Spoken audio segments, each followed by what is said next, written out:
Indian roads पर चलते समय स्पीड मेंटेन रखना कितना ज़्यादा ज़रूरी होता है ये आप सभी बहुत अच्छी तरह से जानते होंगे। मेंटेन रखने का मतलब लिमिटेड स्पीड में चलना, जिस रोड की जितनी स्पीड लिमिट है उसको फॉलो करते हुए चलना, या फिर सिचुएशन के हिसाब से रोड्स पर गाड़ियों को ड्राइव करना बहुत ही ज़्यादा इंपॉर्टेंट है।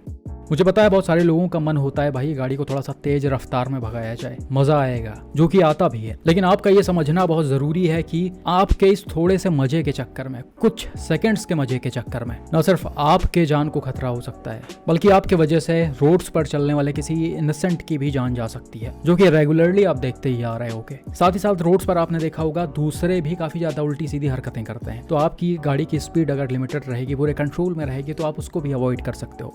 खैर आज के इस वीडियो में आपको कुछ रैश ड्राइवर्स देखने को मिलेंगे और दोनों तरफ की चीजें भी देखने को मिलेंगी। सबसे पहले ये वाला वीडियो देखो जिसे कुछ दिनों पहले उत्तर प्रदेश के प्रयागराज से मिस्टर अर्पित ने शेयर किया था। यहाँ पर हुआ कि भाई रात के समय अपने कार से प्रयागराज वाराणसी हाईवे से होते हुए जा रहे होते हैं। सारी गाड़ियों को नॉर्मल स्पीड में चलाया जा रहा है, वही 50-55 किलोमीटर पर आवर के अराउंड। तभी डैशकैम वाले कार को लेफ्ट साइड से व्हाइट कलर की ये वर्ना ओवरटेक करती है और आगे की तरफ जाने लगती है। और वीडियो को देखकर आप समझ सकते हो कि इस वर्ना को कहीं ना कहीं थोड़ा सा रेकलेसली ड्राइव किया जा रहा है। ये एकदम से कट मारते हुए गाड़ियों के बीच से घुसते हुए उनको ओवरटेक करते हुए जा रही है।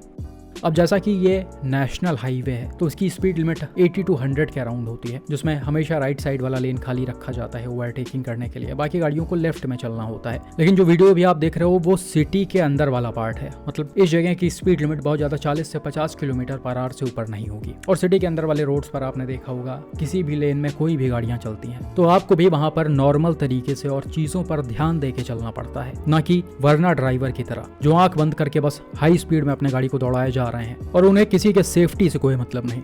वरना जैसे ही थोड़ा सा आगे जाती है राइट साइड में आपको एक एस क्रॉस चलती हुई दिख रही होगी, कर्व पर ये लेफ्ट होती है, मतलब ये कोई लेफ्ट टर्न नहीं लेती है, लेन ही यहाँ पर खत्म हो रहा है और ये दूसरा लेन ज्वाइन कर रहे हैं। लेकिन बिल्कुल उसी समय वरना इनको लेफ्ट साइड से ओवरटेक कर रही होती है और दोनों गाड़ियों की आपस में टक्कर हो जाती है। हालांकि ये टक्कर कोई बहुत ज्यादा जबरदस्त तरीके से नहीं होता, मतलब गाड़ियों में कोई बहुत ज्यादा नुकसान नहीं आया है। लेकिन एस क्रॉस के ड्राइवर यहाँ पर चीजें थोड़ा सा समझ नहीं पाते हैं क्योंकि अचानक से सब कुछ हुआ है। ये तुरंत स्पॉट पर गाड़ी रोकते हैं और समझने की कोशिश करते हैं। जब इनको पता चलता है कि कोई इनको हिट करके आगे चला गया तभी अपने गाड़ी को आगे बढ़ाते हैं। खैर वरना के ड्राइवर तब तक स्पॉट से निकल गए होते हैं। तो इस तरह के रैश ड्राइविंग की मैं बात कर रहा। आपने देखा होगा अक्सर गाड़ियां ऐसे कट मारते हुए एक दूसरे को ओवरटेक करते हुए काफी हाई स्पीड में निकलती हैं और जब तक एक्सीडेंट नहीं होता है इनका तब तक इन गाड़ियों के ड्राइवर्स अपने आप को पता नहीं कौन सा तोप समझते हैं। लेकिन इनको यह नहीं पता कि इंडियन रोड्स पर सारी चीजें किस्मत पर डिपेंड होती हैं। थोड़ा सा भी मिसजजमेंट हुआ और एक्सीडेंट हो सकता है। अब यहीं पर कोई बाइक वाला रहा होता तो आप समझ सकते हो कि उसको कितना नुकसान पहुंच सकता था। बिल्कुल ऐसा ही एक एक्सीडेंट अभी रिसेंटली थार का हुआ था, जिसमें थार वाले ने लेन चेंज करते हुए एक बाइक को हिट कर दिया था और बाइक राइडर की अनफॉर्चुनेटली डेथ हो गई थी। तो थोड़े से मजे के चक्कर में इस तरह की चीजें हमें नहीं करनी है।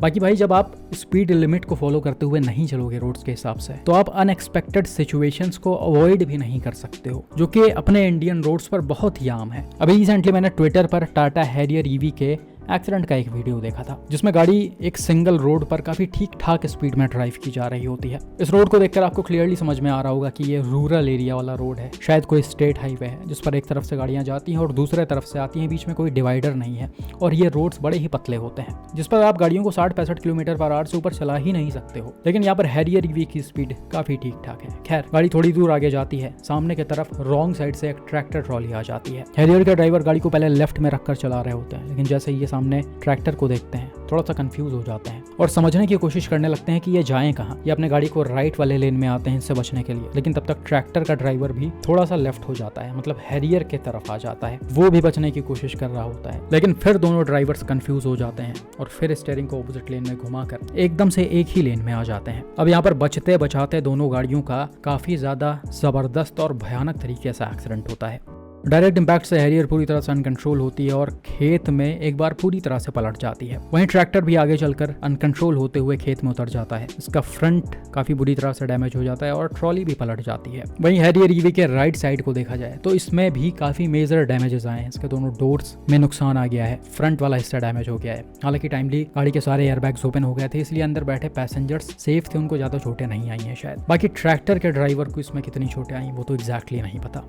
अब भाई यहाँ पर नो डाउट ज्यादातर गलती ट्रैक्टर के ड्राइवर की है। वो अपने गाड़ी को रॉन्ग साइड में ऐसे लेकर क्यों आए या फिर शुरू से रॉन्ग साइड में क्यों चल रहे थे वो तो समझ में नहीं आ रहा है। हो सकता है इनको आगे खेत वेत में उतरना हो, जिस वजह से ये रॉन्ग साइड में आ रहे हो, क्योंकि रूरल एरियाज में आपने देखा होगा ऐसी चीजें बहुत ही कॉमन होती हैं। लेकिन अब आप समझो कि हैरियर की स्पीड यहाँ पर कम होती है, इसे कंट्रोल करके चलाया जा रहा होता तो क्या इस तरह का सिचुएशन क्रिएट होता। हैरियर के ड्राइवर यहाँ पर एकदम से हड़बड़ा गए हैं, वो सोच समझ ही नहीं पा रहे थे कि करें क्या, और लास्ट टाइम तक उन्होंने शायद ब्रेक भी नहीं लगाया है, बस गाड़ी को ही इधर उधर कर रहे थे वो, क्योंकि जितना ही ज्यादा तेज रफ्तार में आपकी गाड़ी होती है उतना ही रिएक्शन टाइम आपके पास कम होता है और उतना ही आप कम सोच समझ भी पाते हो। तो एज अ डिफेंसिव ड्राइवर आपको इस तरह की लापरवाही रोड्स पर बिल्कुल भी नहीं करनी है। सबसे पहले और सबसे बड़ी चीज आप ये समझने की कोशिश करो कि इंडियन रोड्स पर काफी ज्यादा लापरवाह ड्राइवर्स चलते हैं। वो कभी भी कहीं से भी निकल सकते हैं, कभी भी रॉन्ग साइड में आ सकते हैं, कुछ भी हो सकता है, और कुछ हो जाने के बाद हम उन पर ब्लेम डालकर भी कुछ नहीं कर सकते हैं। भाई आपकी जान भी चली जाएगी तब भी सामने वाले को कुछ नहीं होगा, ये नियम है अपने यहाँ। तो आपको इन लापरवाह ड्राइवर्स के चक्कर में अपनी जान नहीं देनी है भाई, बल्कि डिफेंसिव ड्राइविंग करके खुद को और अपने फैमिली को सेफ रखना है। बाकी रेकलेस ड्राइविंग का ये एक और वीडियो रिसेंटली ओडिशा के भुवनेश्वर से डॉक्टर रिकी ने शेयर किया था। यहाँ पर हुआ क्या कि सर अपने कार को NH 316 पर पार्क किए होते हैं लेफ्ट साइड में। ये पूरी भुवनेश्वर हाईवे है। हाईवे को देखकर ऐसा लग रहा है कि इसकी स्पीड लिमिट लगभग 80 किलोमीटर/आवर के आसपास होगी। हालांकि है तो ये 4 लेन हाईवे जिसमें बीच में एक बड़ा सा मीडियन भी है, लेकिन गाड़ियों को यहाँ पर बहुत ज्यादा कोई तेज रफ्तार में नहीं चलाया जा रहा। सारी ही गाड़ियां नॉर्मल तरीके से निकल रही हैं। अब इन्हीं में आपको स्कूटी वाले ये भाई साहब भी दिख रहे होंगे जो डैश कैम कार को राइट साइड से ओवरटेक करके आगे की तरफ जाते हैं और ये अच्छा खासा आगे पहुंच जाते हैं। लेकिन तभी पीछे से हाई स्पीड में एक टाटा सिएरा आती है। अब भाई इस गाड़ी को एग्जैक्टली किस रफ्तार में चलाया जा रहा था वो तो नहीं पता, लेकिन पलक झपकते ही मतलब सेकंड्स में ही ये डैश कैम कार के पास से स्कूटी के पास में पहुंच गई है। देखकर ऐसा लग रहा है कि इसको पहले से लगभग 120 से 150 किलोमीटर/आवर के आसपास रखकर चलाया जा रहा होगा। खैर अब इतने स्पीड में गाड़ी को तुरंत कंट्रोल करना काफी मुश्किल होता है। सिएरा के सामने ये स्कूटी आती है। सिएरा के ड्राइवर इमरजेंसी ब्रेक अप्लाई करते हैं, जो आप इसके हजार्ड्स को भी देखकर समझ सकते हो, लेकिन फिर भी स्पीड इतनी ज्यादा होती है कि गाड़ी रुक नहीं पाती टाइमली। लास्ट टाइम पर ड्राइवर गाड़ी को राइट करके एक्सीडेंट को अवॉइड करने की कोशिश करते हैं, लेकिन तब तक काफी लेट हो जाता है और सिएरा सीधे जाकर स्कूटी को हिट कर देती है, जिसके बाद राइडर स्कूटी के साथ ही सड़क पर गिर जाते हैं और घिसते हुए आगे तक चले जाते हैं।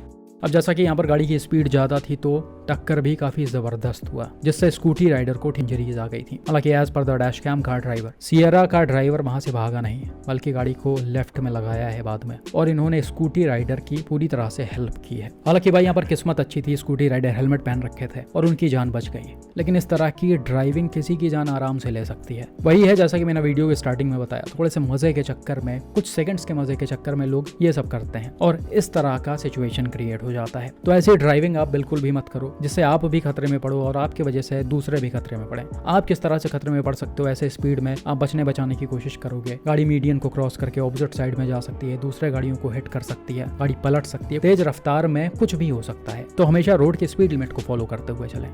बाकी भाई स्कूटी राइडर को यहाँ पर लेफ्ट होना चाहिए था। ये अभी यहाँ पर चल रहे हैं, वो रोड का लगभग बीच वाला हिस्सा है और यहाँ पर 2 व्हीलर्स को नहीं चलना चाहिए। लेकिन आपने कई जगह ऐसे हाईवेज पर देखा होगा 2 व्हीलर राइडर्स हमेशा बीच में चलते हैं, जिससे 4 व्हीलर्स के ड्राइवर को बड़ा ही डिस्टर्बेंस होता है। वीडियो को हम थोड़ा सा रिवर्स करते हैं तो आप देख सकते हो यहाँ पर पहले भी 2 2 व्हीलर्स निकली हैं। इनके राइडर्स पहले तो थोड़ा सा राइट में होते हैं, लेकिन जैसे ही ये डैश कैम कार को क्रॉस करते हैं ये एकदम लेफ्ट हो जाते हैं व्हाइट लाइन के अंदर। तो इस तरह से आपको इन हाईवेज पर बाइक्स को चलाना है इतने किनारे होकर, तभी आप गाड़ियों से सेफ रह पाएंगे।